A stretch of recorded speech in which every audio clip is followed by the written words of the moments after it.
On my 31st birthday, my entire family forgot to call me.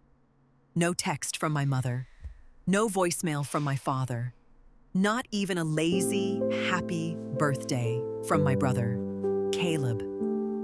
But that night, when I opened Facebook, I found out they hadn't forgotten how to celebrate.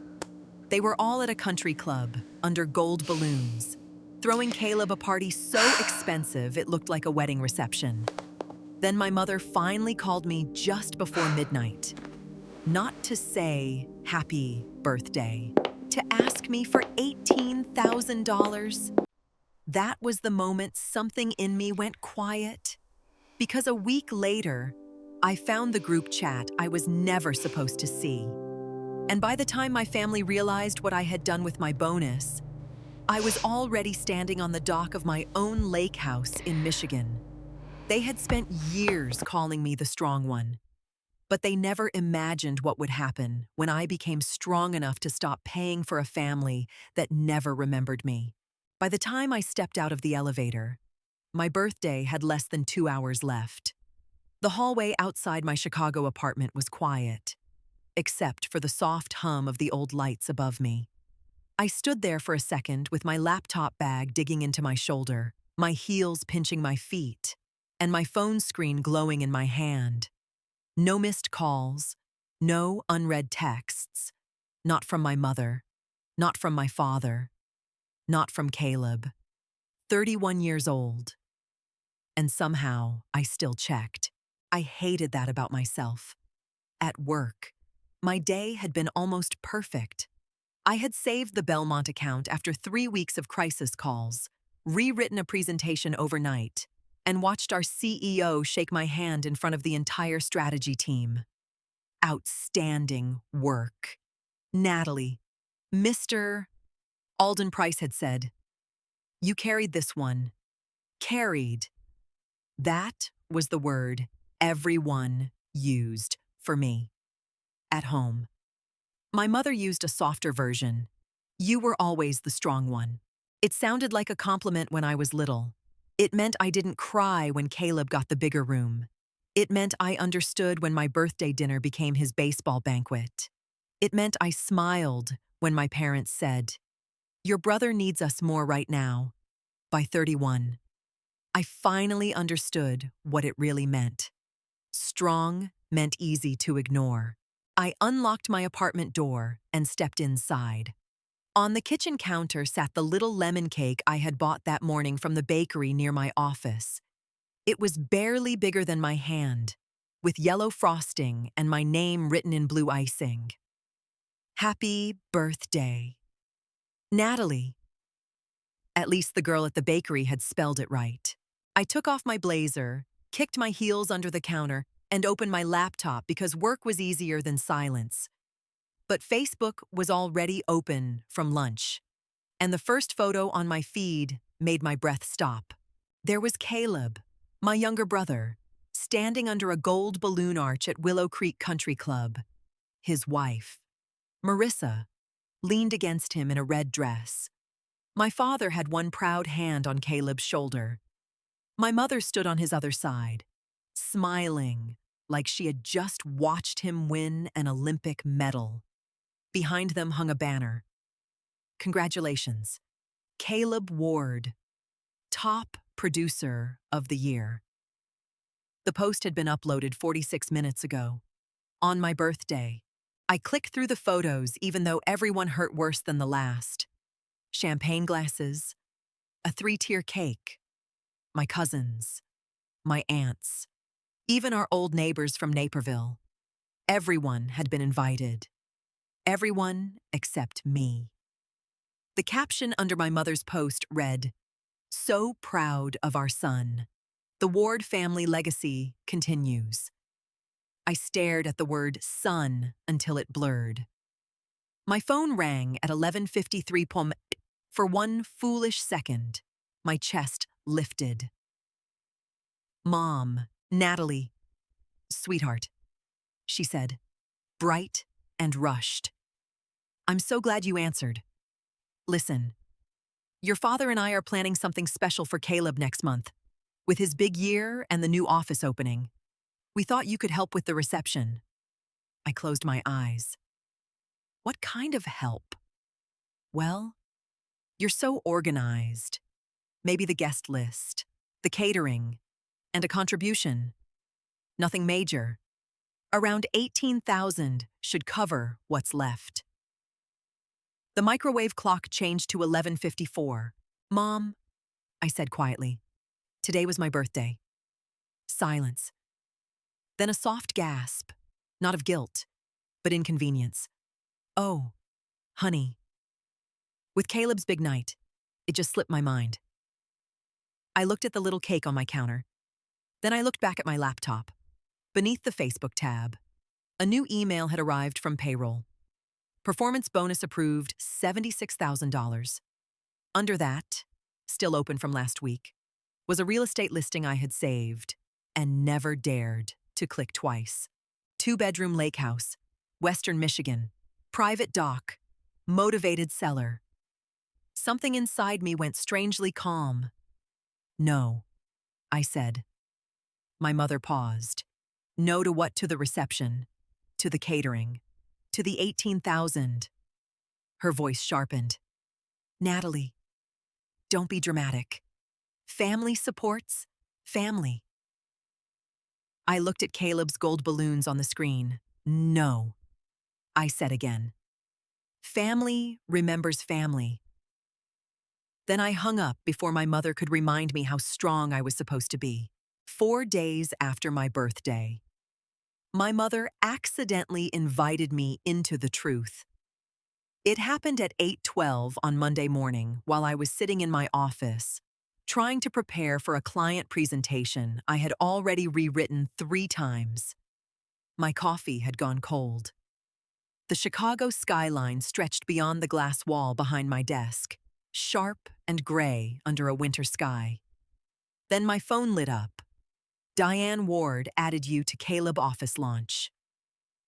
For a moment, I just stared at it. Then messages began appearing so quickly I could barely read them. My father wrote first. Natalie should contribute at least $18,000. She just received that bonus. And this is exactly what family money should be used for. My throat tightened.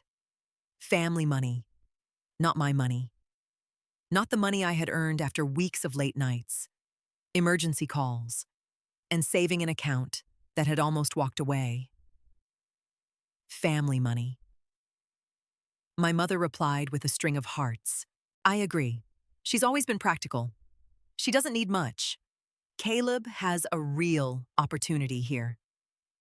Then Marissa wrote, maybe frame it as helping with the reception, not the office. She gets weird when people ask directly. I felt something cold move through my chest. Caleb followed. She'll do it eventually. Nat always says no first, then feels bad. Mom. Just remind her how much Dad worries about the family name. Nat. He hadn't called me Natalie since he needed me to proofread his college applications. A cousin named Elaine chimed in. Didn't Natalie get a huge payout from that ad job? Natalie? With an H. My own family was planning how to spend my bonus, and one of them couldn't even spell my name correctly. I leaned back in my chair, the leather creaking beneath me. My fingers were steady, but my stomach had turned to stone. It wasn't the first time. Over the past year, I had covered Caleb's rent twice, paid one of his emergency bills, and never once heard him tell our parents how much I had helped. In their version of the story, Caleb was the rising star. I was just the quiet one in the background, holding up the stage. A soft knock came at my door. Jenna Brooks, my closest friend at work, stepped inside with a folder pressed to her chest. You look like you just read your own obituary, she said. I turned my phone toward her without speaking. Her face changed as she read, Oh, Natalie. That almost broke me. Not the messages, not the money, not even the misspelled name. Just the sound of someone seeing the hurt without asking me to explain it. They don't celebrate you, Jenna said quietly. They invoice you. I laughed once, but it came out thin and sharp. Before I could answer, Mr. Alden Price appeared in the doorway. He was already in his charcoal suit, silver glasses in one hand, expression serious. Natalie, before the Belmont call, I wanted you to know accounting finalized your performance bonus. You earned every dollar of it. Every dollar. I swallowed hard. Thank you. After he left, my phone buzzed again. Caleb was calling. I let it ring until it stopped. Then it started again. On the third call, I answered. Hey, he said. Too cheerful. Listen, I need a favor. Of course he did.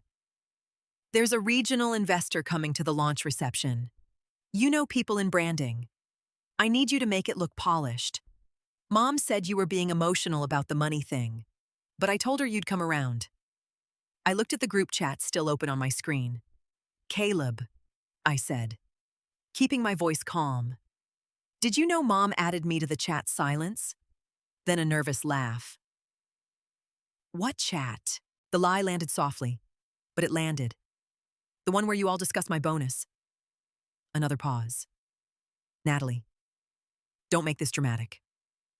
There it was. The family emergency switch. When Caleb needed something, it was support. When I noticed the pattern, it was drama. I looked out at the city below me, at all the windows filled with people living lives I knew nothing about. For the first time, I wondered how many of them had also mistaken silence for strength. I have a meeting, I said. Natalie, no. Caleb, I have a life. Then I ended the call. My hands trembled afterward, but not from fear. From the strange, unfamiliar feeling of finally interrupting the script. My mother called it dinner. By the time I pulled up to my parents' house in Naperville that Saturday evening, I knew better. Dinner was what normal families had when they wanted to share food, stories, maybe a bottle of wine. What waited for me behind that white front door was a meeting with candles. The house looked exactly the same as it always had. Brick steps, black shutters, perfect wreath on the door. Even though Christmas was weeks away, my mother believed presentation could fix almost anything, including guilt. She opened the door before I rang the bell.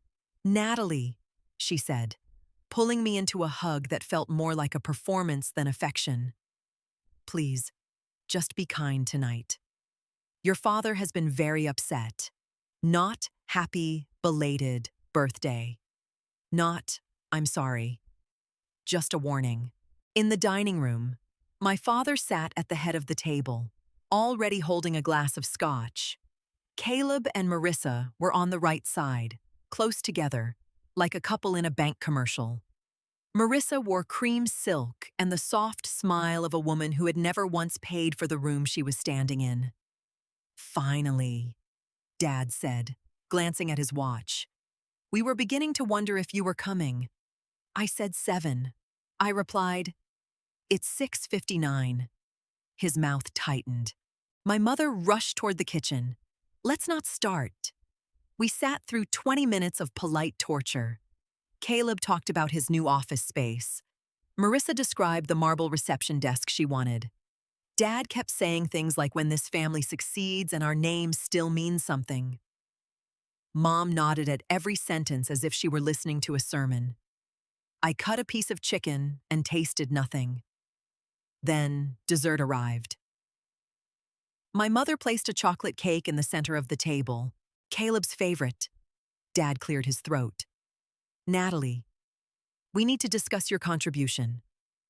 There it was. I set down my fork. I already told Mom no. Marissa's eyebrows lifted slightly. like I had used bad language. Dad leaned back in his chair. You said no in the heat of emotion. We're giving you the opportunity to reconsider like an adult. Caleb gave me a small, practiced smile. It's not like we're asking for something crazy. 18,000 would cover the reception gap and help with the office launch. You just got 76. My mother reached for my hand. Honey, you've always been the strong one. Caleb is building something important. I looked at her fingers touching mine. There it was again. The sentence that had followed me my whole life. Strong enough to understand. Strong enough to wait. Strong enough to be forgotten. I pulled my hand back. I'm not giving Caleb $18,000. Silence fell so sharply I could hear the ice shift in my father's glass. His voice dropped. Excuse me, I'm not paying for his reception. I'm not helping with the office. And I'm not pretending this is family support when it's really just another bill with my name on it.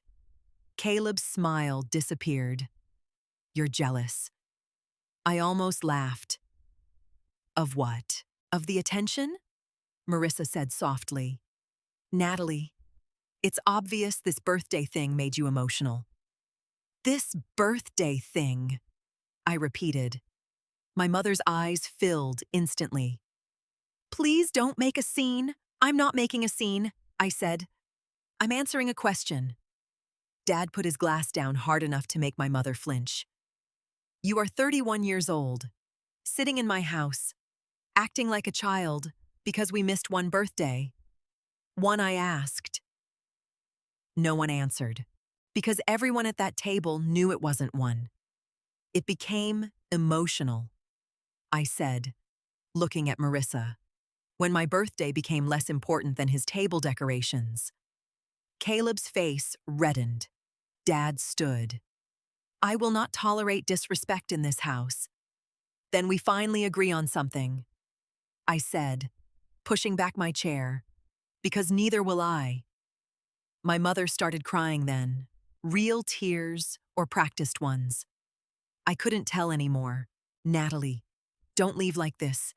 Families fight, but they don't walk away. I picked up my coat. No, I said. Families remember who they're asking to stay. Outside. The cold air hit my face so hard my eyes watered. I made it to my car before my hands started shaking. For a full minute, I sat behind the wheel, breathing through the tightness in my chest. Then I opened my phone, not to call my mother, not to apologize. I opened the lake house listing in Michigan. 2 bedrooms, private dock, western shoreline, motivated seller. For the first time all night, I smiled. Not because I had a plan yet, because I finally knew what my answer was. The listing had been sitting in my saved folder for almost 3 months. I had found it one night after a 12-hour workday, the kind of night when my apartment felt less like a home and more like a place where I stored clean clothes between meetings. I hadn't been seriously looking then. I had only typed Lake House, Michigan because I wanted to imagine a life where weekends belonged to me.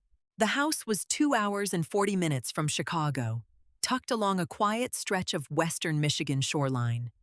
2 bedrooms, white siding, a small screened porch, a narrow wooden dock reaching into the water like a question. The asking price was not ridiculous, but it was not small either. $392,000. Before the bonus. I had closed the tab every time I looked at it. After that dinner, I called the realtor. Her name was Beth Palmer, and she sounded surprised when I asked for the earliest private showing. Are you relocating? She asked. No, I said. I'm choosing. The word came out before I could dress it up into something more acceptable. 3 days later, I drove to Michigan alone. The road out of Chicago gave way to open sky, bare trees, and long stretches of highway where no one knew my last name. For the first time in days, my phone sat silent in the passenger seat. My mother had called every morning since the dinner. My father had left one voicemail, clipped and cold. "You are making this family very uncomfortable." Natalie. That was the thing about my family. They never called pain a problem until it embarrassed them. Beth was waiting in the driveway when I arrived. The lake house looked smaller than it had in the photos, but somehow better. Real. A little weathered at the edges. The front steps needed paint. One shutter hung slightly crooked. The flower beds were sleeping under old leaves. I loved it before I unlocked the door. Inside, sunlight spilled across hardwood floors. The kitchen was bright, with a window over the sink facing the water. The living room had a stone fireplace and built-in shelves that made me think of books, framed photos, quiet Sunday mornings. Not performance, not obligation. Peace. "The seller's already moved to Arizona," Beth explained as we stepped onto the back deck. "They're motivated, but there's been interest." "Have you been pre-approved?" I nodded. I had done that part quietly weeks earlier, almost embarrassed by my own hope. My credit was excellent. My savings were solid because I had spent years being careful, years telling myself I didn't need vacations, new furniture, or anything that looked like indulgence. Then came the bonus. $76,000. Enough for a strong down payment. Enough to make the numbers work. Enough to stop waiting for permission. Beth looked over her clipboard. "Do you want to bring anyone else to see it?" "Parents, partner, friend." The old Natalie would have hesitated. The new one looked out at the lake. "No," I said. "This one is just for me." That evening, I called Jenna from a small diner near the highway. I told her about the house, the mortgage estimate, the inspection, the down payment, the tiny dock that made me feel like I could breathe. She listened without interrupting. Then she said, "Natalie, this doesn't sound impulsive. It sounds overdue." I laughed, but my eyes burned. The next week moved quickly.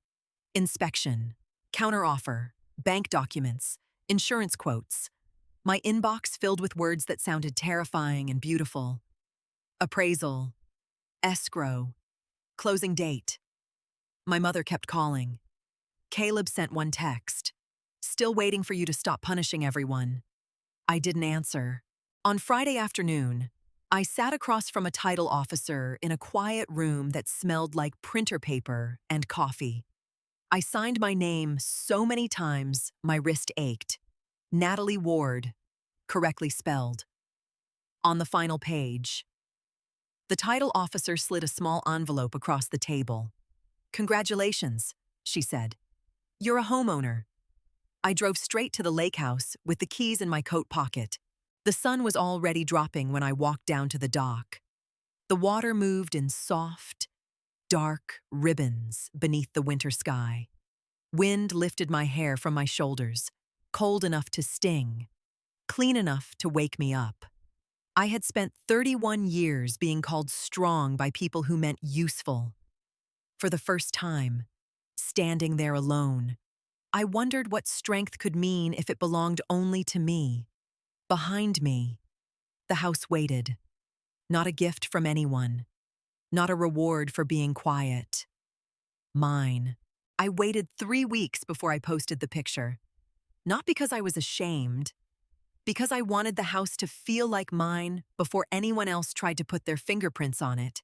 By then, I had bought a secondhand dining table from a retired couple in Grand Rapids, painted the crooked front steps, and replaced the rusted mailbox with one that stood straight at the end of the gravel drive.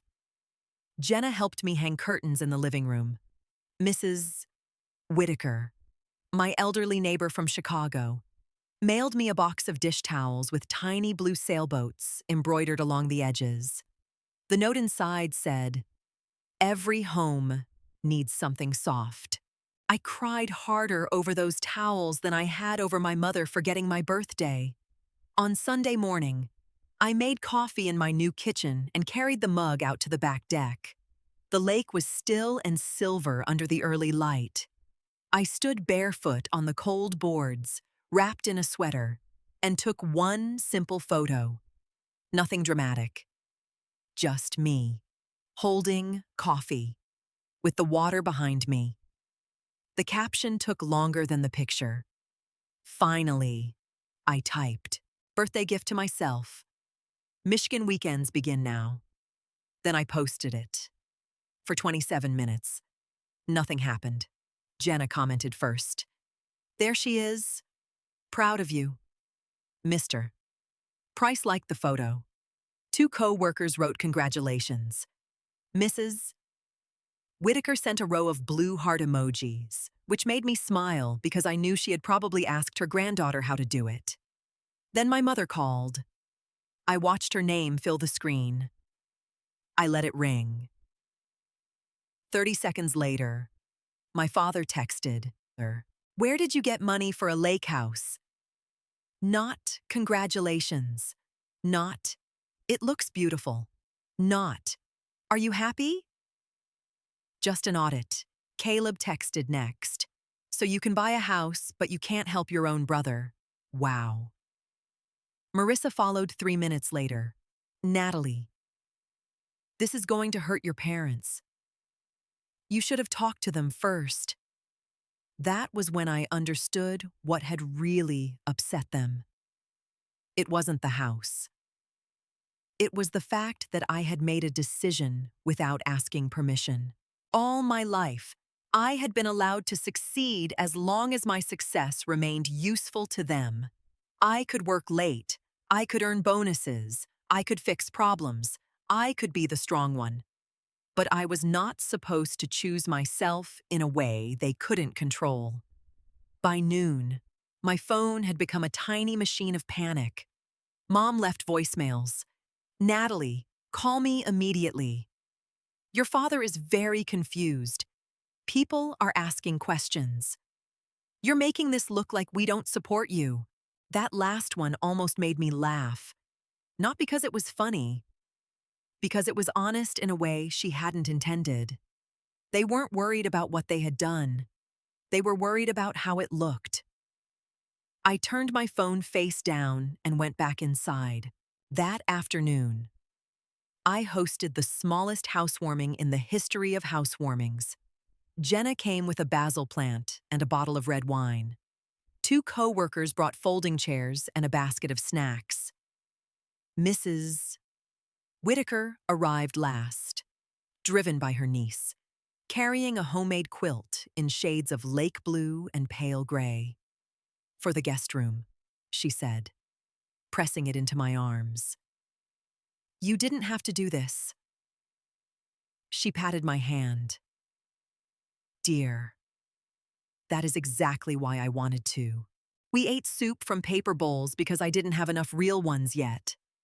We sat on mismatched chairs. The fireplace smoked a little before Jenna figured out the damper. Someone spilled wine on the old rug, and no one acted like it was a tragedy. It was imperfect. It was warm. It was mine. As the sun dropped, we stood on the deck with paper cups raised toward the water.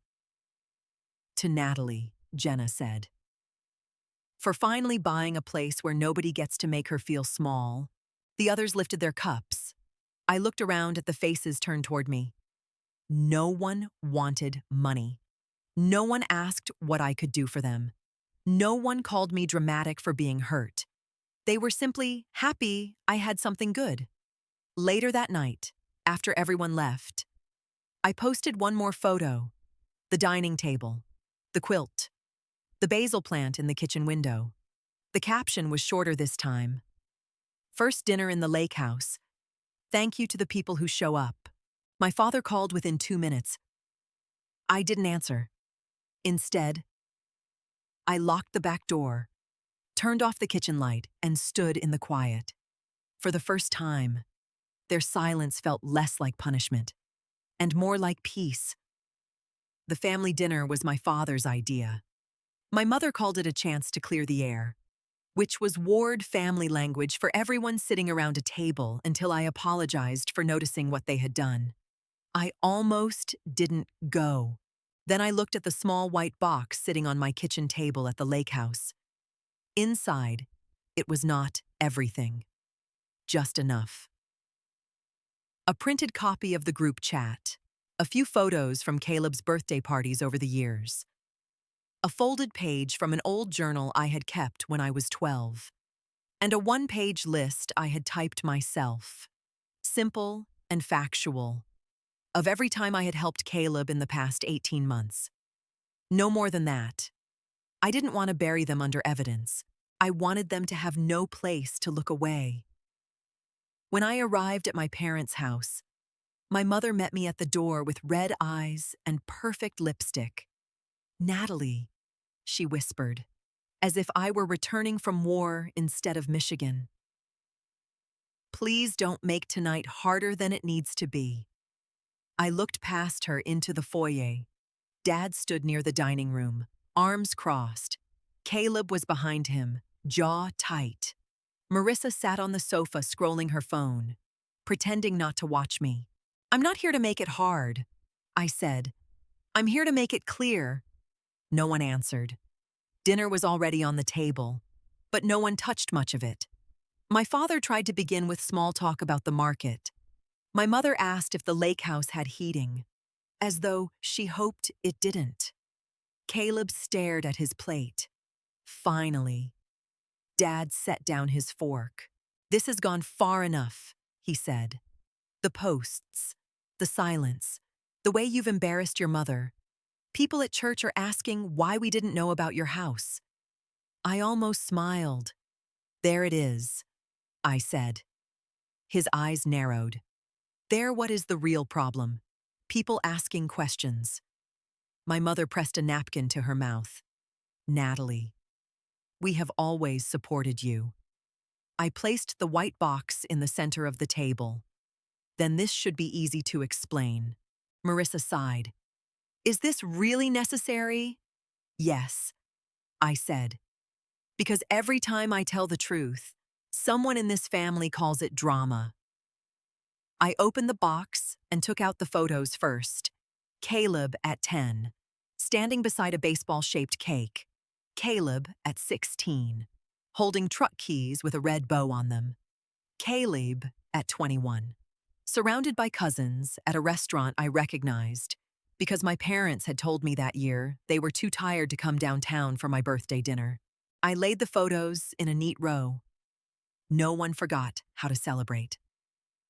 I said, "You just forgot me." Caleb shifted in his chair. My mother began to cry softly. "We didn't mean it that way." I unfolded the journal page next. The paper had yellowed at the edges, but the pencil marks were still clear. I read it aloud. "Maybe next year they'll remember before Grandma calls them." The silence that followed felt heavier than shouting. Dad looked away first. Then I slid the printed group chat across the table. My mother reached for it, then froze when she saw her own message. She's always been practical. She doesn't need much. I watched her read it twice. "You didn't call me strong because you admired me," I said quietly. "You called me strong because it made it easier to ignore me." My father's face hardened. "So now you're keeping records against your own family." "No," I said. "I'm keeping proof. Because feelings were never enough for you." Finally, I took out the list. Caleb recognized it before anyone else did. His eyes dropped. "It wasn't the first time," I said. Over the past year, I had covered Caleb's rent twice, paid one of his emergency bills, and never once heard him tell our parents how much I had helped. My mother turned to him. "Caleb." He didn't answer. Marissa's face went pale with irritation, not shame. Dad looked confused, and that hurt more than his anger. He truly hadn't known. Not because the information was hidden well, but because he had never thought to ask how Caleb kept landing on his feet. I folded my hands in my lap. So here is what changes tonight. No more rent help. No more emergency transfers. No more client introductions. No more planning parties for people who cannot remember the day I was born. Natalie, Mom whispered, you're breaking this family apart. No, I said. I'm stepping out of the role you gave me. Dad pushed back his chair. You are being ungrateful. For what I asked. For being trained to need less. That stopped him. Not because he agreed, because for once, he didn't have an answer ready. I stood and placed the empty white box back under my arm. The copies are yours to keep, I said. I'm done proving pain to people who benefited from not seeing it. Caleb said my name as I reached the hallway. This time, I didn't turn around. Outside, the night air was cold and clean. I walked to my car without shaking. Behind me, the house glowed warm and golden through the windows. For the first time, it looked less like home and more like evidence. Caleb came to the lake house 6 days later. He didn't call first. I saw his black BMW crawl down the gravel drive just after noon on Saturday, moving slowly like the road itself had made him uncertain. I was in the kitchen, sanding the edge of an old bookshelf I had bought from a thrift store. For a moment, I simply stood there with dust on my hands and watched him park. The old Natalie would have opened the door before he reached it. The new one waited for him to knock. When I finally stepped onto the porch, I didn't invite him in. His eyes flicked past me toward the living room, the fireplace, the windows facing the lake. So this is it, he said. This is it. He shoved his hands into his coat pockets. Mom's a mess. I leaned against the porch railing. That's not why you drove 3 hours? His jaw tightened. For a few seconds. All I could hear was wind moving across the water behind the house. Then he said, Dad didn't know about the rent. No, I said. He didn't. Marissa thought. Don't! I interrupted. He looked down. It was the first time in my life I had seen Caleb Ward without an audience. No parents beaming beside him. No wife smoothing over his mistakes. No room full of people waiting to praise him. Just my brother. Standing on my porch, looking smaller than the version of him our family had built. I knew, he said finally. I didn't speak. I knew they favored me. Not when we were kids. Maybe. But later. His voice dropped. I knew birthdays were bigger for me. I knew Dad talked about my career differently. I knew Mom expected you to help because you always did. The words should have felt like victory. They didn't. They felt like confirmation of something I had been carrying alone for too long. And you let them call me selfish, I said. His face tightened. I did. And jealous. Yes. And dramatic. He swallowed. Yes. I looked past him at the lake, because looking at him made it harder to stay steady. I don't know how to fix this, he said.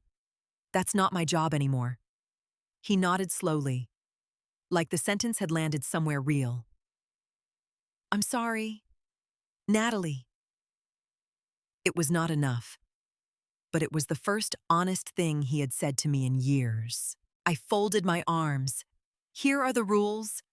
I'm not lending you money again. I'm not making introductions for your office.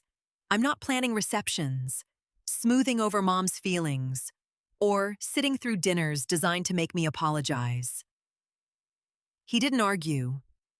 And this house, I continued, is mine. Nobody comes here unless I invite them. Caleb looked toward the door again, then back at me. Fair.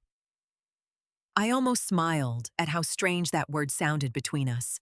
He shifted his weight. What do you want me to tell them? The truth, I said. Not when I'm in the room. Not when you're cornered. When I'm not there. And it would be easier to let them blame me.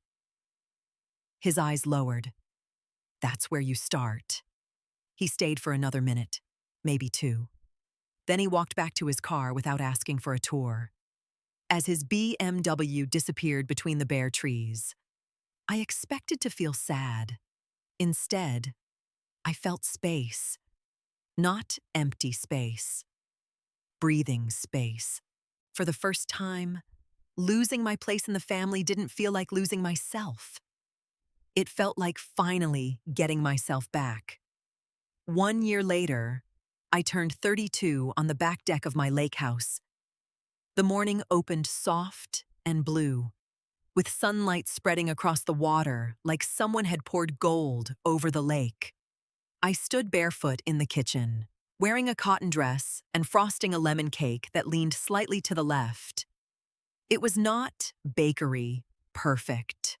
That made me love it more last year. I had sat alone in my Chicago apartment, staring at a cake I had bought myself and a phone that refused to ring.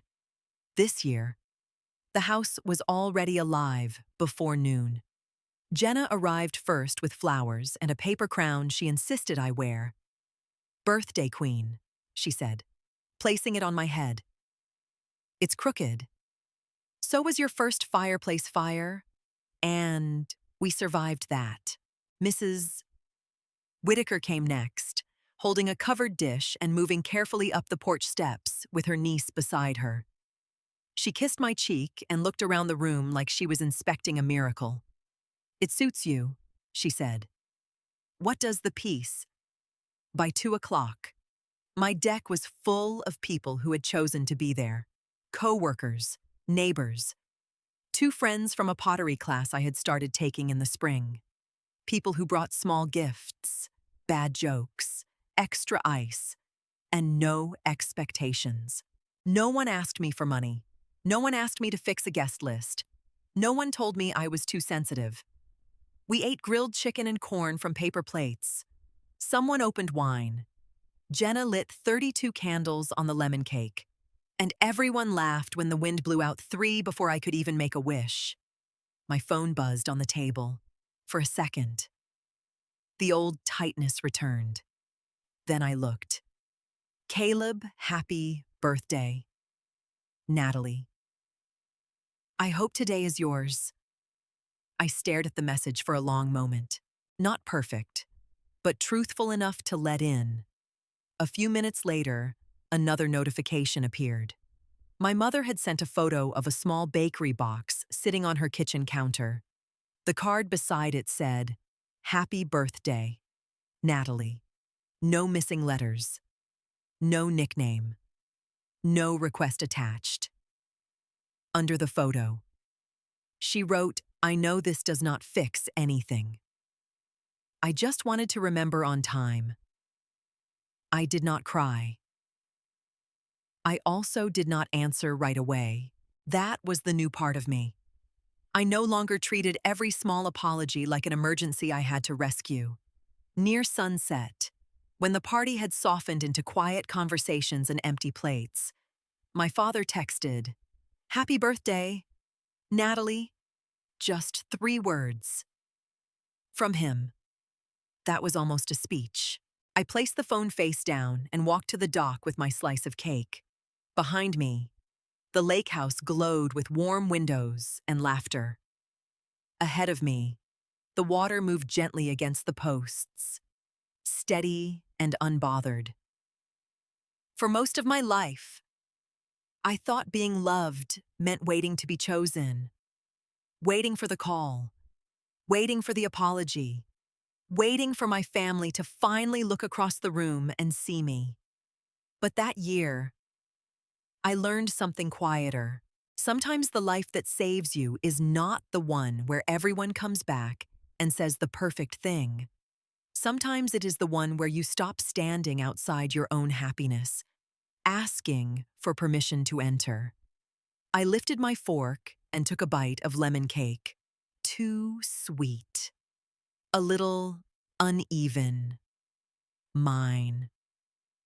That year, I didn't get the family birthday I had begged for all my life. I got something better. I got a birthday that finally belonged to me.